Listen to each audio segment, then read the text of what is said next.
Shalom, welcome to 6 by 6.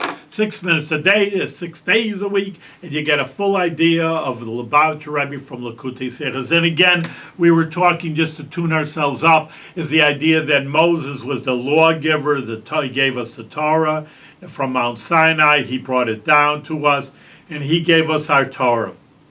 But then, like we were saying, that's from above, so to speak. Torah is so great, it's God's wisdom and will, and he gave us the Torah and he brought it down to us. On the other hand, Pinchas had to deal with people right down here at the dark level, intermarriage, and people were rebelling against Moses and what the Torah was saying, and he had to deal with them at their level. So we call that Moses imposed from above, Pinchas was raised up from below. And that's why we have a better reward. Again, everything what we do, when we say this, again, we won't get into the idea why bad things happen to good people and good things happen to bad people. But in any case, for the most part, you get rewarded for what you do. The same kind of mita keneged mita, we talked about measure for measure. Now, Pinchas, again, put his body on the line, literally ready to kill him for killing murdering a prince, a leader of the Jewish people. And what was his reward? He became a Kohen. Not only that, but when you're a Kohen, that your children afterwards will be Kohanim too. And the old joke, it comes to a rabbi, I want to be a Kohen. Well, why do you want to be a Kohen? Well, my father was a Kohen, my grandfather was a Kohen. It's a little bit of a joke, because automatically, just because your father and grandfather were Kohanim, that makes you a Kohen too. You don't have to go to a rabbi and ask him for permission.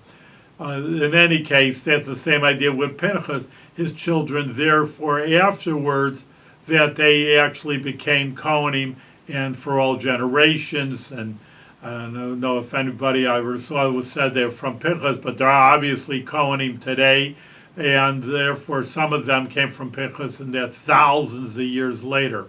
On the other hand, look at Moses. He was spiritual, and he does say in the Parsha, it says in the Chumash, he had two sons, Gershon and Eliezer, and still, they are usually very nice. You know, you have a store, you say Cohen and Sons.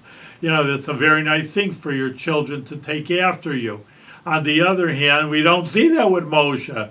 It says that the next leader was Yehoshua. It was his Talmud, his student, his disciple, that Yehoshua was from the tribe of Ephraim. And he was the next leader of the Jewish people's basic, again, Chumash story is. And his sons did carry out after him. I mean, they were religious and nice, but they were Levium, of course, because your father's a Levi, you're a Levi. But on the other hand, it's very nice to be a leadership role afterwards, and it wasn't true that Moshe didn't have that the merit to have his children to be leaders after him. So again, that when we see that Pinchas worked down here in this world, so we see that kind of idea on a most physical level, that the children became part of him also. That's an important point. So that when we see that, that's the best bracha of the Jewish people, that it's not only, all right, you're good for yourself, and you're a good person, you'll get the Garden of Eden, a Garden of Eden, and everything will be very nice.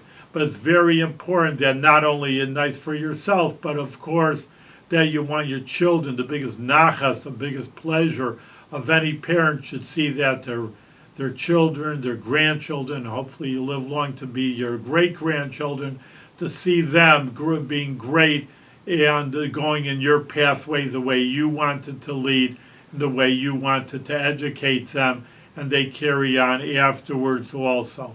So that's the biggest bracha for Pinchas. It's a lesson for us. And we'll get another beautiful lesson in the last session, in the 6th session, and we'll see how it's relevant to our lives also. Thank you very much.